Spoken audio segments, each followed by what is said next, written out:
In my last video, we looked at whether the Antichrist will build a temple or he sees an already built temple. In this video, we'll look at who the silent builder of this temple is. We often hear the Antichrist will build the third temple. If you look at Revelation, Thessalonians, and Daniel, you'll find a surprising silence regarding his role as a builder.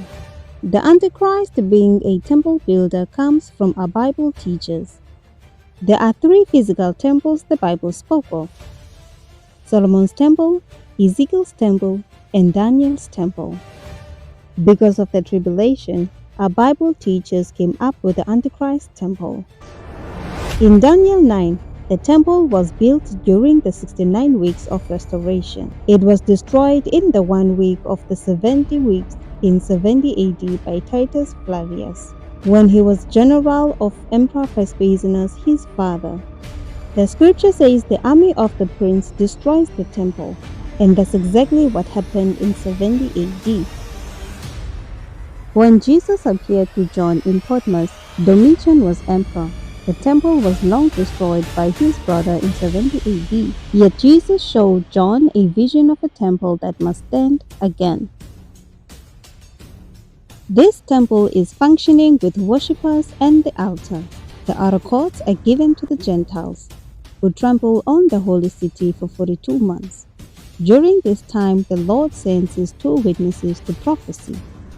Note, the beast from the abyss rises to defeat the two witnesses after 3.5 years, the temple standing with the outer courts given to the Gentiles.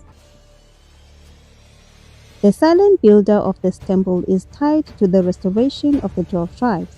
They will inherit the land from the Mediterranean Sea to the Jordan River. They will divide the land into 13 portions, 12 for the 12 tribes of Israel, with 1 portion for the Lord. The temple will be in this section. The Antichrist is completely absent from this construction phase because the beast from the abyss has not come out to kill the two witnesses, and the Lord has not sent the two witnesses because the outer courts of the temple have not yet been given to the Gentiles. This is Ezekiel's temple, the only prophetic temple left unbuilt. It is the Hebrews that rebuilds the temple at their restoration. And Jesus shows John the prophetic events of end times surrounding the temple. The Antichrist's role isn't building a temple for the Lord, but it is to seize an already built temple and to proclaim himself as God within God's temple. Did you ever think the Hebrews are the silent builders of the Revelation's temple?